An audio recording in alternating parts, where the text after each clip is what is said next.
Hello students, welcome to digital platform of Winsome international school. आज हम पढ़ेंगे केमिस्ट्री में क्लास 11th का chapter number 2 structure of atom.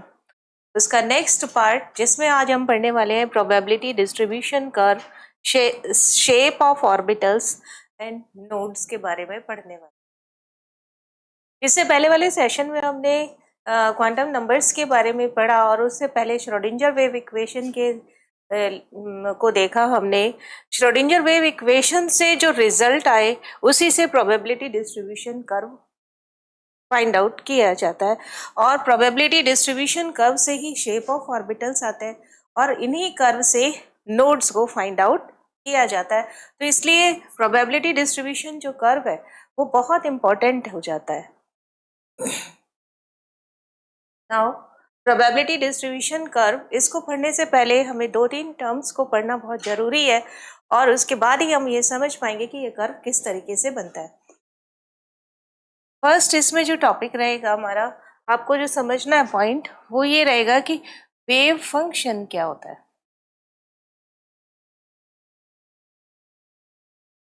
First आपको क्या पढ़ना पड़ेगा इसमें, वेव फंक्शन क्या होता है, जिसे आपने साई से रिप्रेजेंट किया था, है ना। श्रोडिंगर वेव इक्वेशन आपको अगर मालूम हो तो श्रोडिंगर वेव इक्वेशन क्या थी?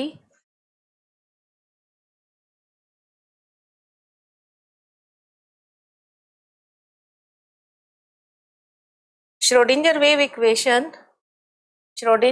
इक्वेशन जो थी वो क्या थी आपके पास में, del square del x square psi plus del square del y square psi plus del square del z square psi plus 8 pi square m upon h square E minus V psi equals to 0। आपने देखा यहाँ पर क्या है, साई की value है। अब यही साई जो है वो क्या कहलाता है, वेव फंक्शन कहलाता है। जैसे कि आपको इसमें पता चल रहा है ये एक्स वाई जेड और एक और कोऑर्डिनेट के फॉर्म में हमें मिलता है। तो साई क्या होता है, इंटेंसिटी है या एम्पलीट्यूड है इन 3D। साई क्या होता है, इट इज एम्पलीट्यूड। साई क्या चीज है, इट इज, पहले तो ये आपको मिला कैसे, it is result of Schrodinger wave equation. ये इसका रिजल्ट है, जो आपको साई स्क्वायर साई मिल रहा है वो श्रोडिंगर वेव इक्वेशन का रिजल्ट होता है। इट इज एम्पलीट्यूड और intensity of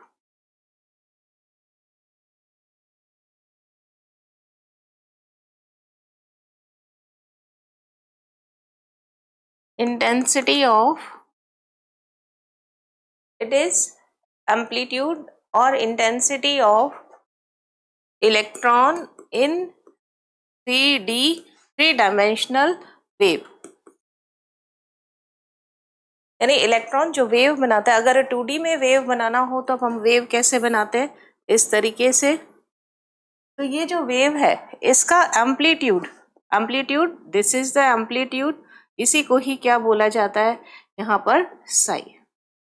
it is Sai, ये क्या है यहाँ पर, साई। और इसको रिप्रेजेंट कैसे किया जाता है, it is represented by psi n l m. Comma लगाने की जरूरत नहीं है, NLM। N means principal quantum number, L means azimuthal quantum number, M means magnetic quantum number. ये तीनों साई इसके बारे में बताता है और साथ में इसके अंदर N आपको रेडियल और थीटा एंड फाई, ये N के रेस्पेक्ट में इस रेडियस के लिए बताएगा, थीटा के लिए एंगल के फॉर्म में बताएगा, M भी एंगल के फॉर्म में बताएगा। इसे आप इस तरीके से रिप्रेजेंट कर सकते हैं। इसको ऐसे रिप्रेजेंट किया जाता है। मीन्स पहले आपको साई के बारे में यानी वेव फंक्शन के बारे में बताना होता है। अब साई जो वेव फंक्शन है इसको हम किस तरीके से डिनोट करते हैं, इसमें ये आपने देखा, और इट हैज 2 पार्ट्स। इसमें आपको 2 पार्ट दिखाई दे रहे हैं। फर्स्ट पार्ट देखिए रेडियल आर दिखाई दे रहा है, और ये दोनों क्या है, एंगुलर फॉर्म में होता है। तो ये इट हैज 2 पार्ट्स। फर्स्ट क्या होता है, रेडियल पार्ट, और सेकंड क्या हो गया यहाँ पर, एंगुलर पार्ट। तो देखिए इन दोनों का मल्टीप्लिकेशन जो है वो साई एन एल एम होता है। It means psi n l m r theta और फाई, इसको 2 पार्ट में कन्वर्ट कर सकते हैं। कौन सा होता है, एक होता है रेडियल वेव फंक्शन और दूसरा होता है यहाँ पर एंगुलर वेव फंक्शन, दोनों का multiply. Angular wave function in दोनों का ये मल्टीप्लाई है। देखिए आर यहाँ पे रेडियस है और थीटा और फाई यहाँ पर एंगल है। तो अगर मैं इनको अलग अलग लिख दूं तो रेडियल वेव फंक्शन क्या हो जाएगा, आर। ये किसके बारे में बताता है, 2 क्वांटम नंबर्स के बारे में, एन और एल के बारे में। और किससे रिस्पेक्ट है ये, रेडियस से। यानी ये दोनों चीजें किस पे डिपेंड करेंगी, रेडियस पर। और आर क्या हो गया यहाँ पर, जैसे साई है वहां पे क्या हो जाएगा, आर। रेडियल वेव इक्वेशन है, ये रेड फंक्शन है, मल्टीप्लाई। अब आपके पास में एंगुलर है, तो एंगुलर के लिए थीटा, ये आपको क्या क्या चीजें बताएगा, एल और एम यानी एजिमुथल क्वांटम नंबर और मैग्नेटिक क्वांटम नंबर। और ये एंगुलर है मीन्स दोनों एंगल, एक थीटा और एक फाई, ये स्मॉल में होंगे और ये दोनों कैपिटल में। यानी आर आपका रेडियल वेव फंक्शन है और थीटा आपका एंगुलर वेव फंक्शन है। रेडियल वेव फंक्शन से आपको रेडियल डिस्ट्रीब्यूशन कर्व मिलेगा और एंगुलर वेव फंक्शन से आपको एंगुलर वेव फंक्शन मिलेगा, एंगुलर डिस्ट्रीब्यूशन कर्व मिलेगा। और एंगुलर डिस्ट्रीब्यूशन कर्व और रेडियल डिस्ट्रीब्यूशन कर्व जब इनको बनाया गया तो रेडियल डिस्ट्रीब्यूशन कर्व हमें क्या बताएगा कि यहाँ पर इलेक्ट्रॉन कहाँ मिल रहा है, रेडियल स्फीयर में। और थीटा क्या बताएगा आपको, एंगुलर वेव फंक्शन ये बताएगा कि आपको शेप ऑफ ऑर्बिटल जो है, एग्जैक्ट शेप क्या है वो किसके, कौन बताएगा, यहाँ पर एंगुलर डिस्ट्रीब्यूशन कर्व बताएगा। मीन्स रेडियल वेव फंक्शन,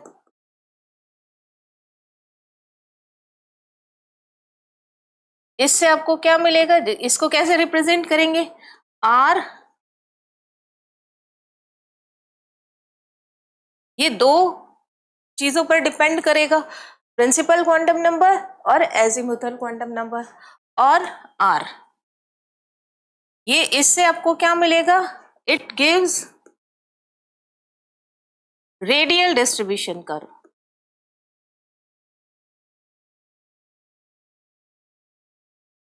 इससे आप ये बना सकते हो। और it gives information, it gives information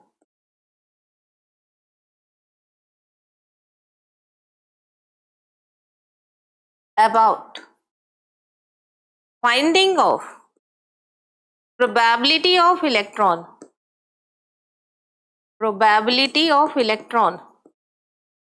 in radial sphere।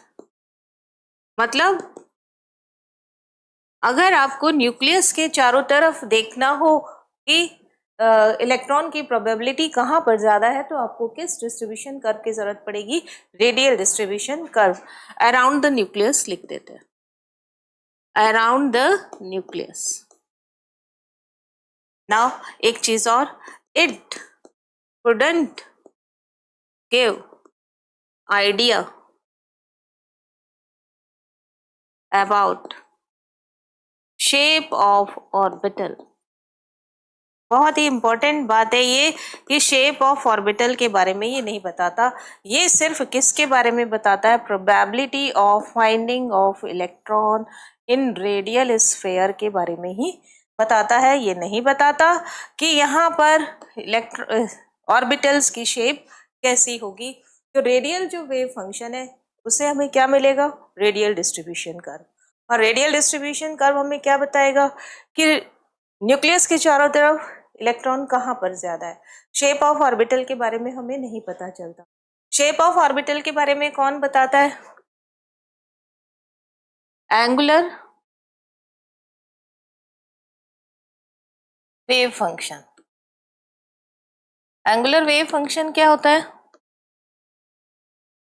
इसको कैसे रिप्रेजेंट किया जाता है, एंगुलर को थीटा, और दो इंफॉर्मेशन इसमें छिपी होती है, एक एजिमुथल क्वांटम नंबर और दूसरा मैग्नेटिक क्वांटम नंबर।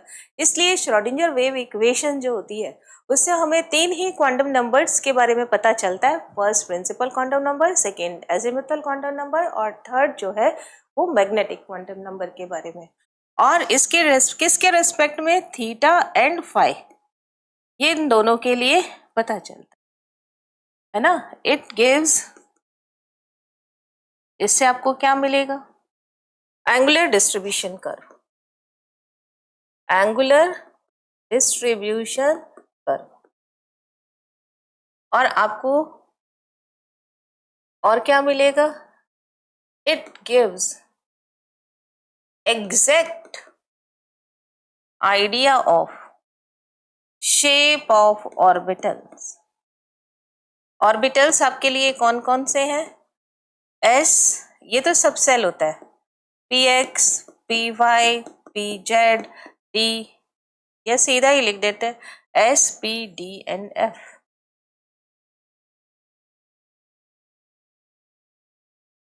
इन ऑर्बिटल्स के बारे में जो जानकारी मिलेगी वो आपको किससे मिलेगी, एंगुलर डिस्ट्रीब्यूशन कर्व के बारे में मिलेगी। तो इस तरीके से आपको श्रोडिंगर वेव इक्वेशन से दो चीजें आपको पता चली। फर्स्ट इससे आएगा रेडियल डिस्ट्रीब्यूशन कर्व मिलेगा, रेडियल वेव फंक्शन और angular wave function. Radial wave function से आपको इलेक्ट्रॉन की प्रोबेबिलिटी का पता चलेगा और एंगुलर से आपको shape of S, p, D और एफ का पता चलेगा। एक चीज और जो आपको पता होनी चाहिए वो ये कि यहाँ पर सबसेल कितने होते हैं, सबसेल तो जो होते हैं वो तो होते हैं हमारे पास चार, S, p, d and F, है ना। सबसेल कितने हो गए, चार। और ऑर्बिटल्स कितने होते हैं, यहाँ पे लिख देते हैं हम सबसेल, यानी L.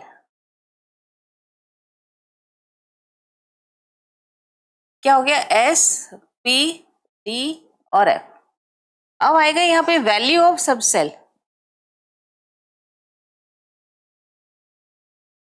Value of L,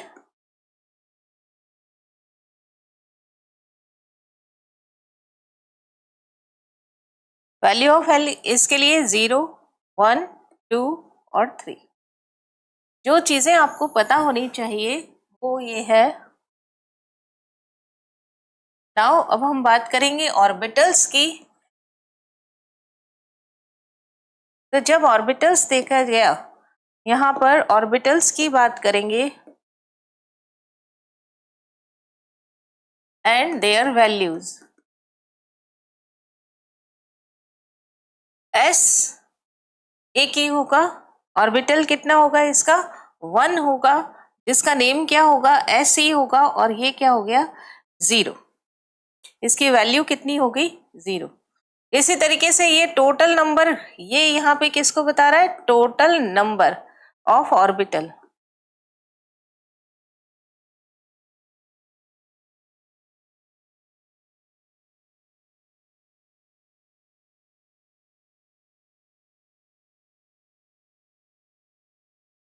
total number of orbitals यहाँ पे कितने हो गए,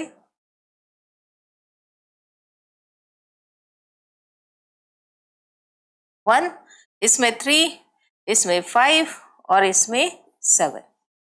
ये 7, इसमें ऑर्बिटल और उसका वैल्यू दिया है एस, और इसके लिए क्या हो गया, 0। इसी तरीके से जब हम यहाँ पे बात करते हैं पी की, तो 3 कौन कौन से हो गए, पी एक्स, पी वाई और पी जेड।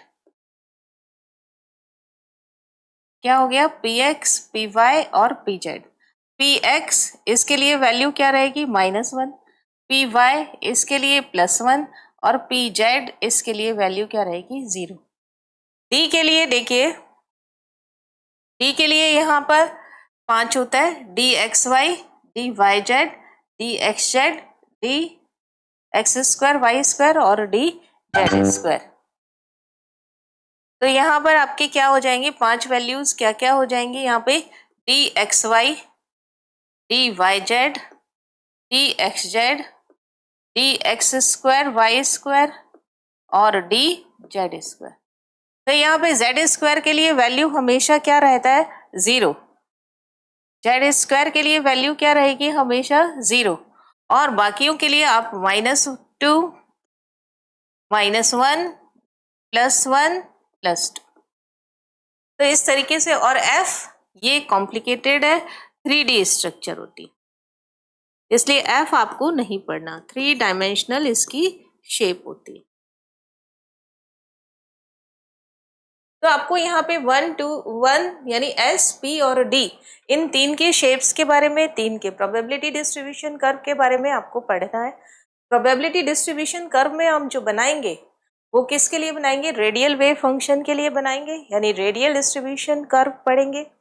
और देन एंगुलर हम नहीं पढ़ेंगे, पर इससे हम शेप ऑफ ऑर्बिटल्स के बारे में पढ़ेंगे और इनसे नोड कैसे डिसाइड किया जाता है वो देखेंगे। फर्स्ट है radial wave function r and distribution from the nucleus.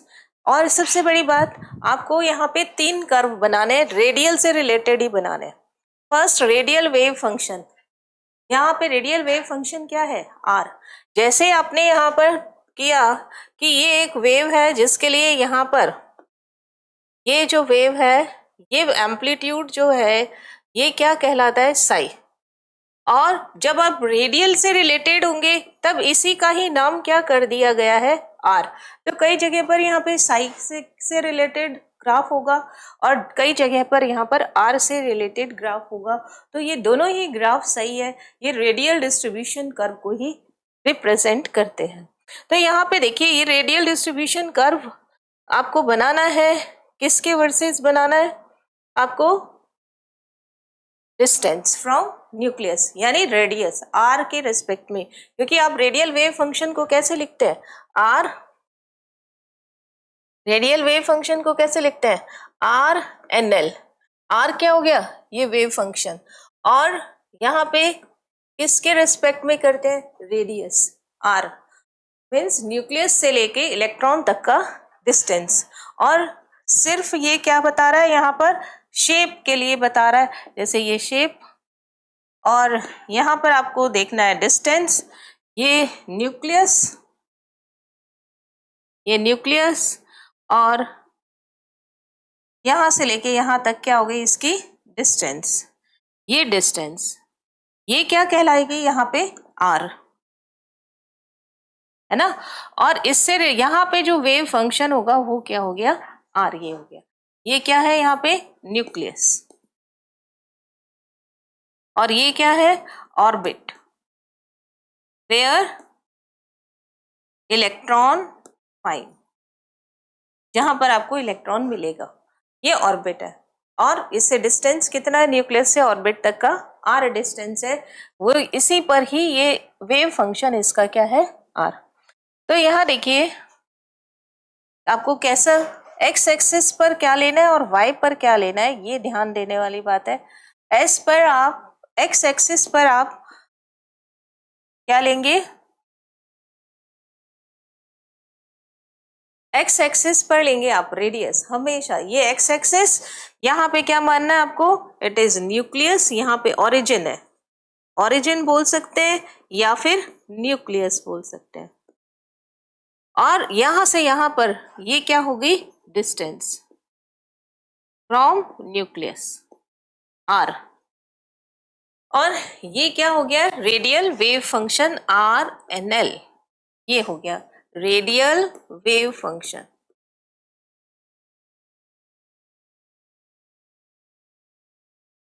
है ना, आर। इस पर इसके दोनों के ये इस तरीके से आपका ग्राफ आएगा। हमेशा ध्यान रखना रेडियल, इसके मैं आपको 3 कर्व बनाने होंगे, तीनों में डिस्टेंस हमेशा आपको एक्स एक्सिस पर ही लेना है। अब देखिए क्या कहता है, जब हम बनाते हैं 1s, तीन ग्राफ बनाएंगे हम, 1s का, 2s का और 2p का।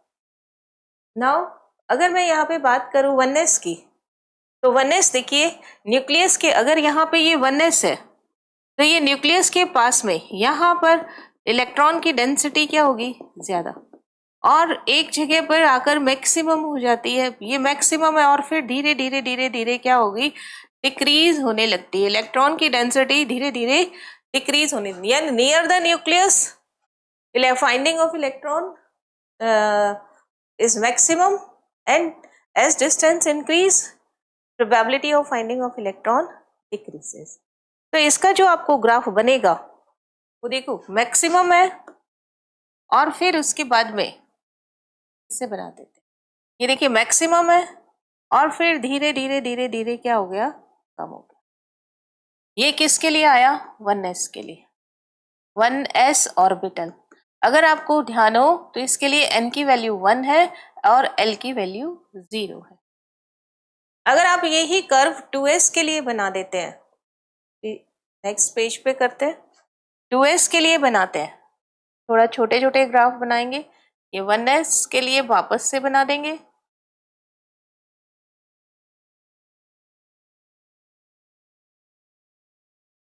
ये 1s के लिए, नाउ 2s के लिए,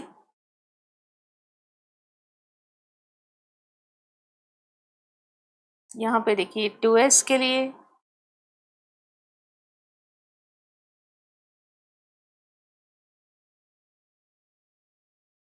नाउ 2p के लिए ग्राफ,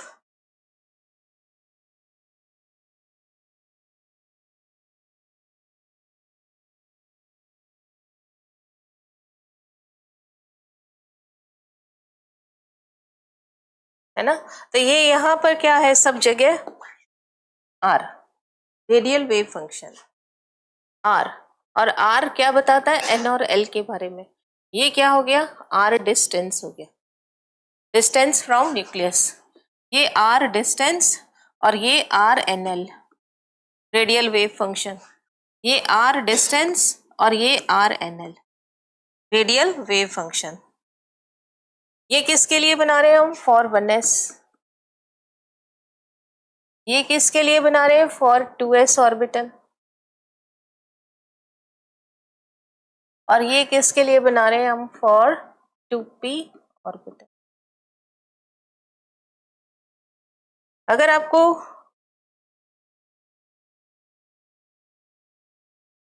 यहाँ पर n की वैल्यू कितनी है, 1, और l कितना है यहाँ पे, 0, n की वैल्यू कितनी है, 2, l कितना है, 0, n की वैल्यू यहाँ पर कितना है, 2, l कितना है, 1। ये पीछे हमने देखा है, ये देखिए, ये आपको ग्राफ में बताया, l की वैल्यू 0 है, और ये n क्या होता है, जो इससे आगे लगा होता है। जब आपने 1s के लिए ग्राफ बनाया था तो ये 1s का ग्राफ आपको कैसा मिला था, ऐसे, ये 0 पे, यानी नियर द न्यूक्लियस मैक्सिमम है। ये पीछे लिख देती हूँ, नियर द न्यूक्लियस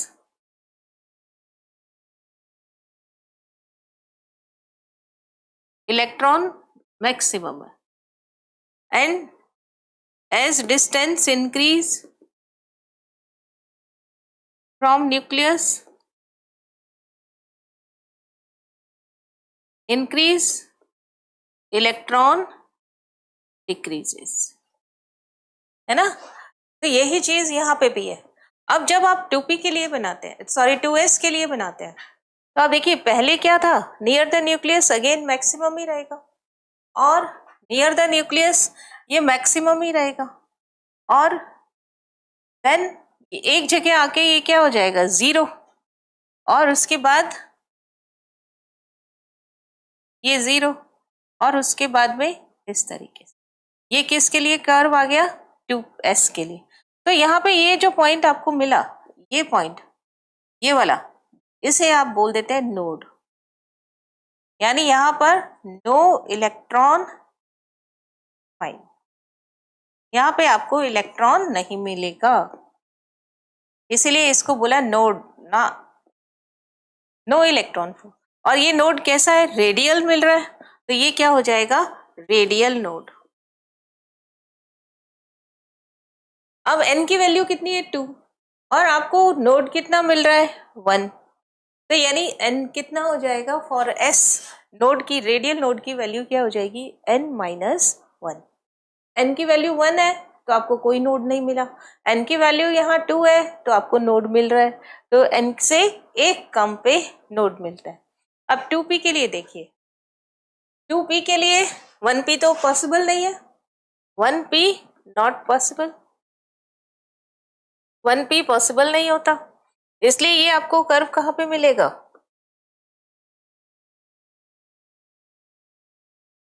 2p के लिए मिलेगा। अगेन जब आप नियर द न्यूक्लियस आपको क्या मिलेगा, इलेक्ट्रॉन डेंसिटी ज्यादा मिलेगी, और इसका कर्व आपको 2p का इस तरीके से मिलेगा। ये electron finding maximum, maximum electron find, और धीरे धीरे जैसे जैसे डिस्टेंस इंक्रीज हुआ, इलेक्ट्रॉन डेंसिटी इंक्रीज होने पर इलेक्ट्रॉन डेंसिटी डिक्रीज हो जाती है।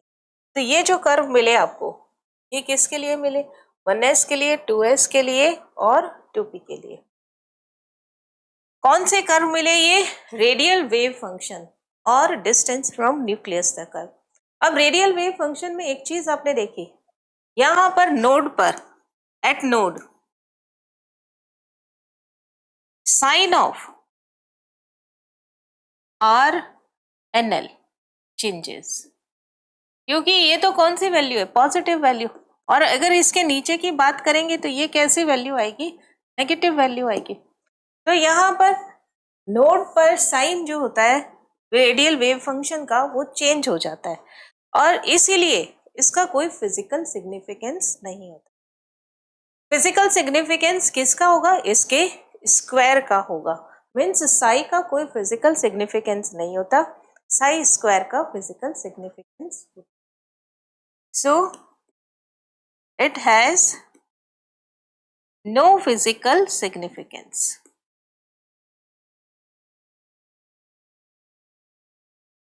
क्योंकि बार बार इसकी वैल्यू प्लस और माइनस में चेंज हो रही है, इसलिए इसका कोई फिजिकल सिग्निफिकेशन नहीं हो।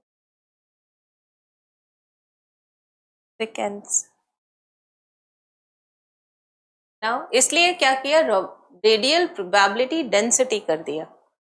अब किसी भी चीज का अगर हम माइनस का स्क्वायर करेंगे तो आंसर किस में आएगा, प्लस में, और यही कर्व हम किस में बना लेते हैं, आर स्क्वायर में। एक तो वैल्यू छोटी की जगह बड़ी हो जाएगी और नेगेटिव की जगह पॉजिटिव हो जाएगी।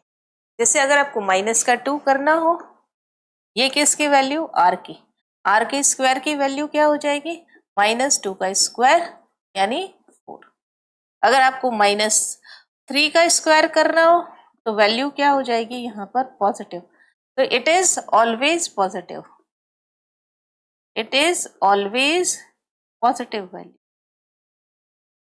और दूसरी बात, ग्रेटर वैल्यू, तो ग्राफ बनाना क्या हो जाएगा, आसान, इट इज ग्रेटर वैल्यू। आपको कोई चीज थोड़ी में डिफरेंस नहीं दिखाई देगा, लेकिन अगर बड़ा होगा तो इसका डिफरेंस आपको दिखाई देगा। तो रेडियल प्रोबेबिलिटी डिस्ट्रीब्यूशन क्या हो गया, it is square of radial wave function, it is square of radial wave function.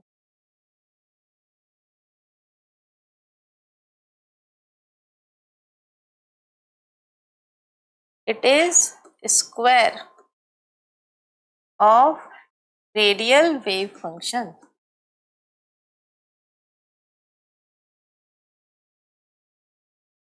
इसका स्क्वायर होता है,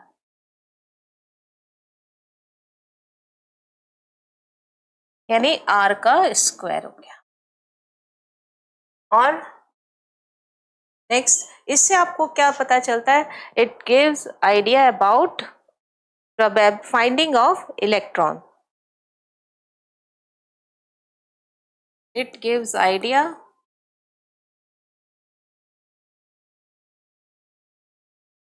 about probability of finding of electron. अब आपको देखिए जो आपको कर्व मिला, जैसे ये कर्व मिला 1s का, 2s का, 2p का, इसका आपको क्या करना है, स्क्वायर करना है। तो स्क्वायर करने पर आपको कैसे कर्व मिलेंगे वो देखो।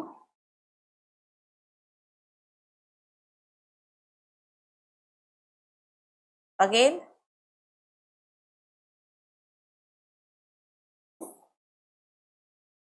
हम 3 ले लेंगे, x एक्सिस और y एक्सिस, है ना। x पर आपको हमेशा क्या लेना होगा, डिस्टेंस, तो यहाँ तो r ही रहेगा। अब यहाँ पे क्या हो गया, r का स्क्वायर। अब r नहीं रहा, क्या हो गया यहाँ पर, r का स्क्वायर। अगर आपको 1s के लिए बनाना होगा तब तो सेम ही रिजल्ट रहेगा, और 2s के लिए बनाना होगा तो देखेंगे कैसा भी कर्व आएगा।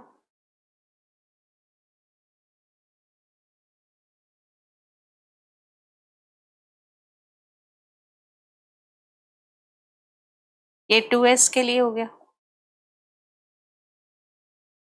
अब 2p के लिए देखिए कैसा कर्व आएगा।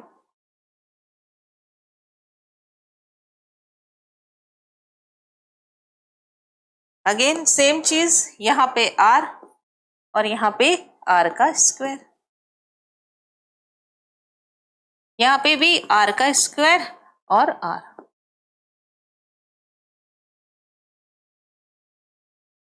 किस किस के लिए है वो देखो, यहाँ पर क्या लिखते हैं, for 1s orbital, for 2s orbital, for 3s orbital, sorry 2p orbital.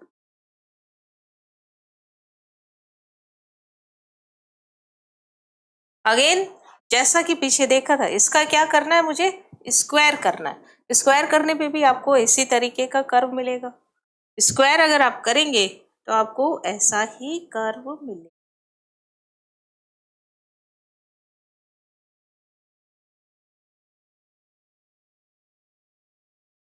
अगर आप 2p के लिए स्क्वायर देखना चाहते हैं तो 2p के लिए स्क्वायर कैसा रहेगा, ये ऐसा, और अगेन इस तरीके से। ये 2p के लिए हो गया, सॉरी 2s के लिए हो गया। और 2p के लिए किस तरीके का कर्व मिलेगा आपको, जैसा कि r में मिला था, बस डेंसिटी इसकी ज्यादा हो जाएगी।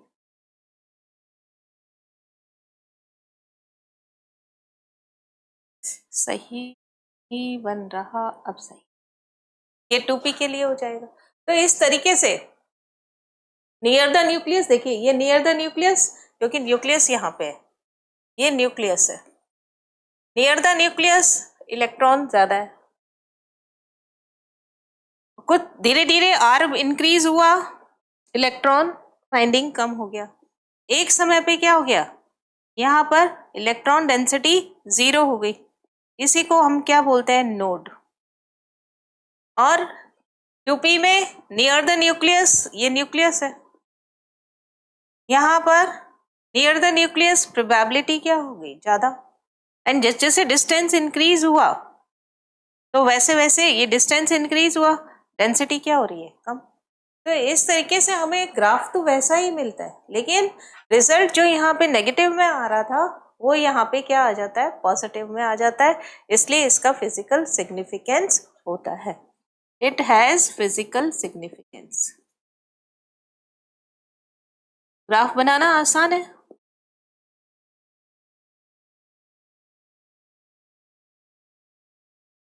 नाउ नेक्स्ट देखिए, radial probability function 4 pi are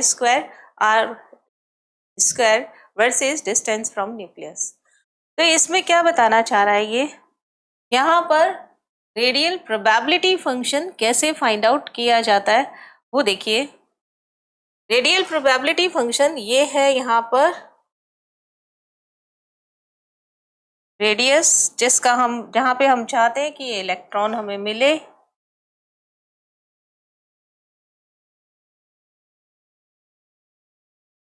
यहाँ देखिए, ये यहाँ से यहाँ तक क्या हो गया है, ये डिस्टेंस, ये पॉइंट, ये डिस्टेंस कितना है r, यहाँ का डिस्टेंस कितना है dr, और ये पूरा कितना हो गया r plus dr, r plus dr। अब आपको क्या करना है, यहाँ पर देखना है कि इस एरिया में कितना आपके पास इलेक्ट्रॉन की डेंसिटी है। इसे ही हम क्या बोलते हैं, रेडियल प्रोबेबिलिटी फंक्शन बोलते हैं। क्या बोलते हैं, रेडियल प्रोबेबिलिटी फंक्शन क्या हो गया, radial probability function.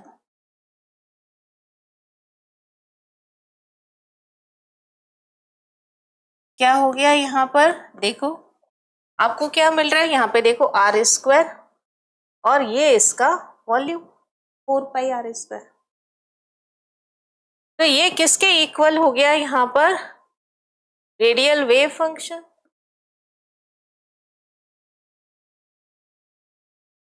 Multiply volume where electron find, volume of radial volume.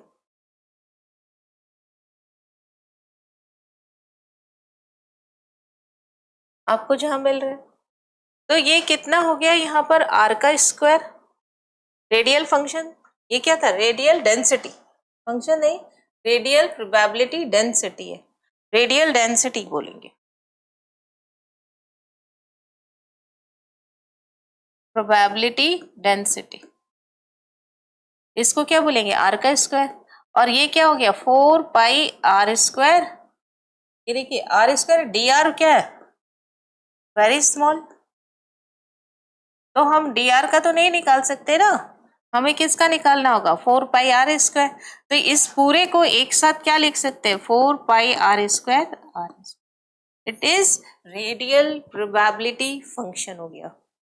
ये क्या हो गया यहाँ पर, रेडियल प्रोबेबिलिटी फंक्शन हो गया। देखिए हर चीज का अपने यहाँ पे धीरे धीरे आगे की तरफ बढ़े।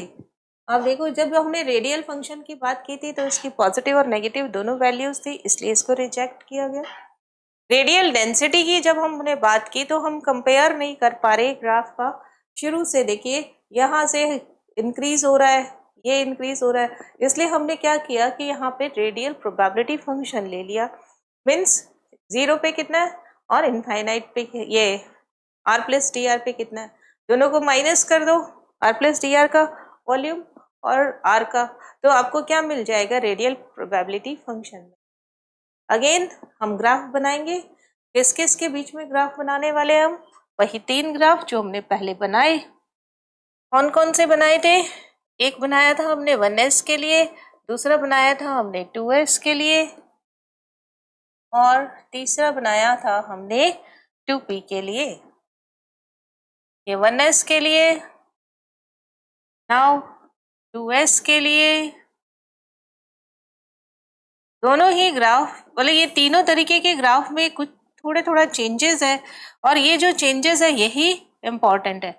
और सबसे इम्पॉर्टेंट यहाँ पे ये ग्राफ जो सबसे लास्ट में बना है ये सबसे इम्पॉर्टेंट है, इससे हमें इलेक्ट्रॉन्स की फाइंडिंग इजीली हो जाती है। यहाँ पे क्या लिखा हमने, 4 डेंसिटी है, ये प्रोबेबिलिटी फंक्शन है, तो ये क्या हो गया 4πr²।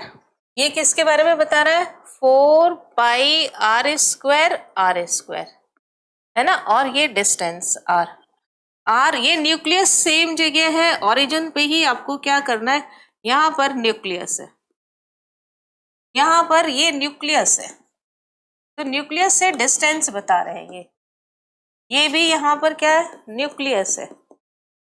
और ये किसके लिए, फॉर 1s, फॉर 2s और फॉर, तो जब इसके लिए कर्व बनाया गया तब क्या बताया गया कि डेंसिटी यहाँ पे 0 है, 0 से स्टार्ट करना है और उसके बाद मैक्सिमम मिलेगा आपको, और फिर धीरे धीरे कम होने लगेगा, इसे हम बोलते हैं मैक्सिमम। It is maximum. और ये डिस्टेंस आपको यहाँ पे maximum electron density find out करने की, इस रेडियस पर आपको maximum electron density find out होगी। ये बात हमें किससे पता चलती है? Radial probability function versus r. और नेक्स्ट देखिए, आपको 1s के लिए एक मैक्सिमा मिलेगा, 2s के लिए 2 मैक्सिमा मिलेंगे। 2 मैक्सिमा कैसे मिलेंगे? पहले बढ़ेगा फिर कम होगा, फिर नोड हुआ, फिर यहाँ पर इसको आगे तक बढ़ा देते हैं। तो देखिए नियर द न्यूक्लियस डेंसिटी कम है, फिर आपको क्या मिला? नोड। नोड के बाद मैक्सिमा। ये कितने पीक्स हैं यहाँ पे? नंबर ऑफ पीक्स कितने हैं यहाँ पर? 2। नंबर ऑफ पीक्स आपको यहाँ पे कितने मिल रहे हैं? 2। नंबर ऑफ पीक्स आपको यहाँ पर कितने मिल रहे हैं? 2। और इसीलिए रेडियल नोड कितने हो जाएंगे यहाँ पर? रेडियल नोड कितना मिल रहा है आपको? 1। फॉर्मूला क्या आ जाएगा?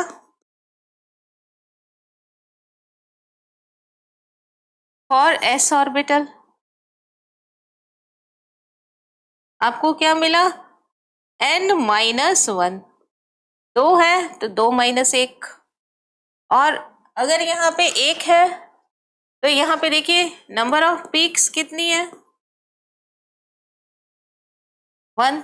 तो रेडियल नोड आपके पास कितना हो गया? 0। इट मीन्स एस ऑर्बिटल के लिए आपके पास क्या फॉर्मूला आ गया? एस ऑर्बिटल के लिए आपके पास में ये फॉर्मूला आ गया फॉर रेडियल नोड। ये किसके लिए है? For radial node.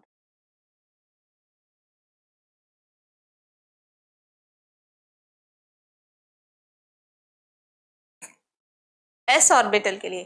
पी के लिए देखिए, जब हम पी की बात करते हैं तो देखो पी का ग्राफ आपको कैसे मिल रहा था? इस तरीके से। यानी अब पी भी आपको किस तरीके से मिलेगा? आप फर्स्ट टाइम में जैसे आपको ये ग्राफ मिल रहा है वैसा ही ग्राफ आपको पी के लिए भी मिलने वाला है। ये देखिए पी 0 से शुरू होगा और अगेन ये आपको क्या मिला? मैक्सिमा, या इसी को क्या बोलते हैं हम? पीक। तो नंबर ऑफ पीक्स आपको कितनी मिली? 1। अब यहाँ पे नोड आपको कितना मिला? 0। कौन सा नोड मिला? Radial node. आपको कितना मिला? 0। कोई नोड नहीं है यहाँ पर। जब आप 3p करोगे तब नोड आएगा। यानी formula for radial node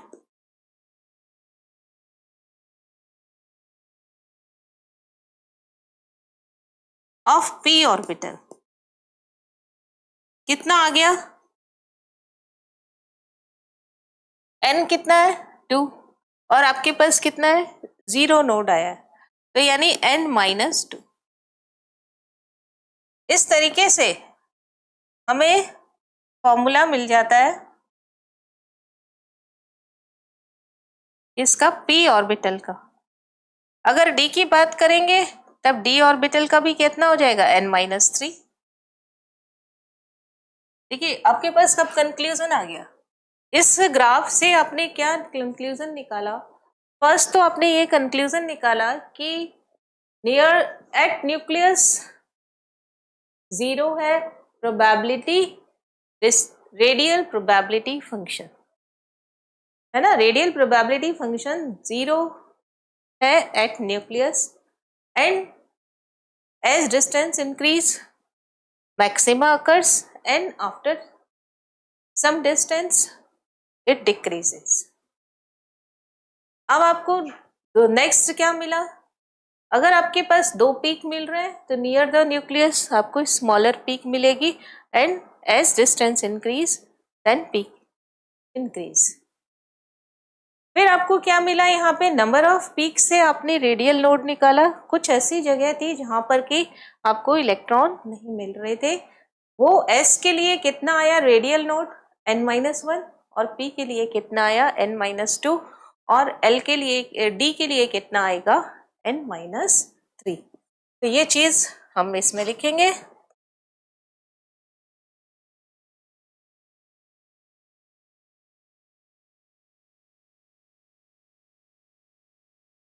s orbital है और रेडियल नोड है।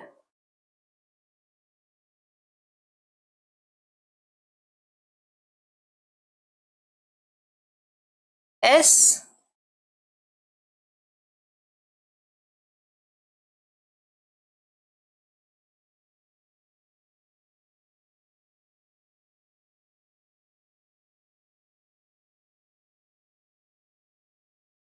देखो इसमें क्या करेंगे, आपको यहाँ पे क्या बताना है, ऑर्बिटल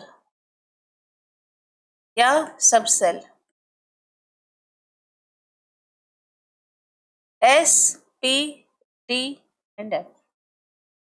तो आपके पास रेडियल नोड कितने मिलेंगे,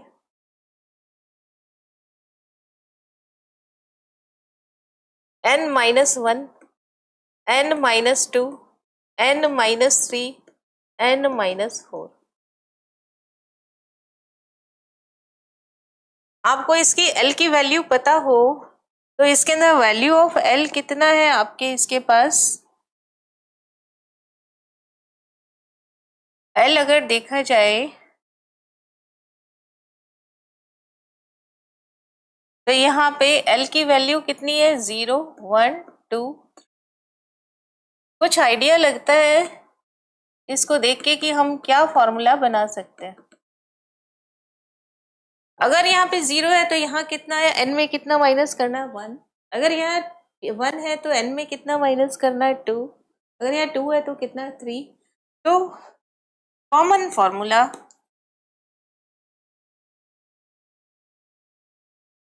फॉर रेडियल नोड क्या हो जाएगा यहाँ पे, n-l-1। ठीक है, s के लिए कितना आएगा, n-1, p के लिए n-2। अगर कॉमनली बात की जाए तो आपके पास यही रिजल्ट आ जाएगा।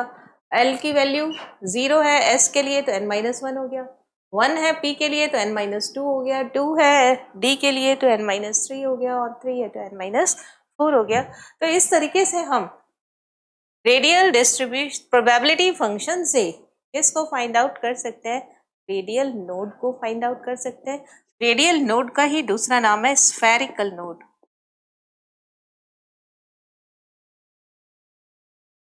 इसी को ही आप बोलते हैं नोडल प्लेन।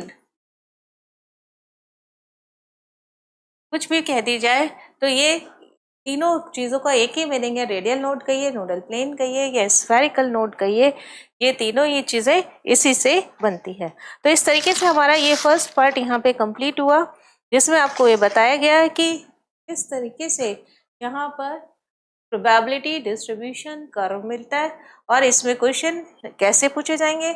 एक तो बनाना आता है, अगर आपके सब्जेक्टिव पेपर है तो उसमें बनाना आ जाता है, अगर आपके ऑब्जेक्टिव पेपर है तो नोट दे दिया जाता है तो पूछ लिया जाता है कि कौन से ऑर्बिटल के लिए ये सही है, या ऑर्बिटल का नेम दे करके ग्राफ पूछ लिया जाता है कि इसमें कौन सा सही है। आज के सेशन में हम इतना ही पढ़ने वाले हैं, नेक्स्ट सेशन में हम इससे आगे की बात करेंगे। Thank you so much.